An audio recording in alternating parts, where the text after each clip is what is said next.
जंगल की आत्मा। वृंदावन घाटी के बाहर एक बहुत घना जंगल था। ऐसा जंगल जहां सूरज की रोशनी भी कांपते हुए उतरती थी। इस जंगल को लोग फुसफुसाते जंगल कहते थे, क्योंकि रात के वक्त वहां से किसी के धीरे धीरे बोलने की आवाज आती थी। कभी कोई नाम पुकारता, कभी किसी को रोते हुए सुना जाता। गांव के बड़े बूढ़े कहते थे, वो आवाजें इंसानों की नहीं है, वो आत्माओं की हैं जो अब भी किसी को ढूंढ रही हैं। गांव के बच्चे इन कहानियों से डरते थे, लेकिन 13 साल का यश नहीं, वो इन सबको झूठी कहानियां मानता था।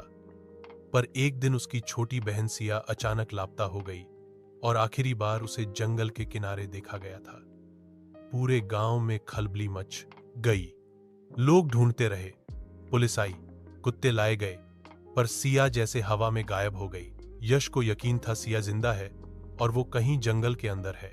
दादी ने यश को रोका, मां ने रोते हुए मना किया, लेकिन यश का मन कह रहा था, अगर कोई उसे बचा सकता है तो वो मैं हूं। रात के ठीक 12 बजे, जब पूरा गांव सो गया, यश अपनी जेब में दादी का दिया हुआ ताबीज, टॉर्च और सिया की सबसे पसंदीदा गुड़िया लेकर जंगल की ओर निकल पड़ा। रास्ता अजीब तरह से शांत था, जैसे पूरा जंगल उसकी आहट सुन रहा हो। पेड़ों की पत्तियां हिल भी रही थीं, पर हवा नहीं थी। कोई दिख नहीं रहा था, पर निगाहें जैसे हर तरफ से उसे घूर रही थीं। कुछ दूर अंदर जाने के बाद उसे वही काला पत्थर मिला जिसे उसने पहले देखा था। उस पर अब खून से लिखा था, जो एक बार आया वो लौट कर नहीं गया। यश ने डर को झटकते हुए आगे कदम बढ़ाया। जैसे ही वह पत्थर के पार गया, जंगल बदल गया। पेड़ों के पत्ते अब काले थे, जमीन धड़क रही थी और हवा में बच्चों की हंसी गूंज रही थी। पर वो हंसी मासूम नहीं थी, उसमें तड़प थी, दर्द था और एक गहराई थी जो यश के रोंगटे खड़े कर रही थी। आगे एक पुरानी टूटी हुई हवेली जैसी चीज दिखी, जिसके बाहर टूटी हुई झूले की रस्सी लटक रही थी। वहां एक बूढ़ी औरत बैठी थी, बिल्कुल सफेद बाल, बिना पलक झपकाए आंखें और कंधे पर एक मरा हुआ कौवा। उसने कहा, तुम उसे ढूंढने आए हो, लेकिन क्या तुम उसे छोड़ पाओगे? यश कुछ समझ नहीं पाया। बूढ़ी औरत ने अपनी उंगली उठाई और हवेली की ओर इशारा किया। यश बिना कुछ बोले अंदर चला गया। हवेली के अंदर बहुत सारे आईने थे।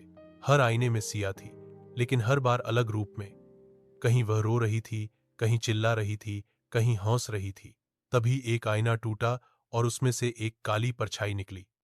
वो हवा में तैरती हुई यश के सामने आई। मुझे उसकी जगह चाहिए, परछाई ने कहा। अगर तुम अपनी आत्मा मुझे दे दो तो मैं तुम्हारी बहन को वापस कर दूंगा। यश कुछ देर तक चुप रहा, फिर उसने अपनी जेब से गुड़िया निकाली और परछाई की तरफ फेंक दी।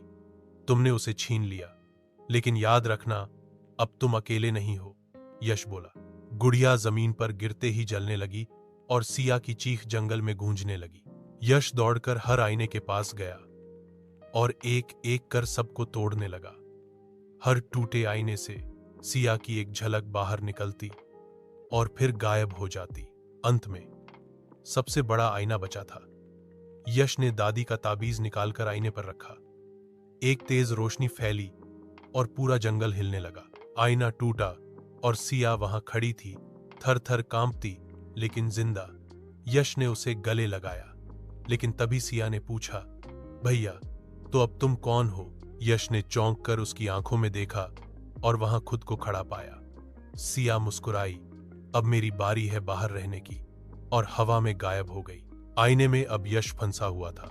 सीख, हर जंगल सिर्फ पेड़ों से नहीं बनता, कुछ जंगलों में आत्माएं भी रहती हैं। जहां दर्द बंध जाता है, वहां हिम्मत की भी कीमत चुकानी पड़ती है।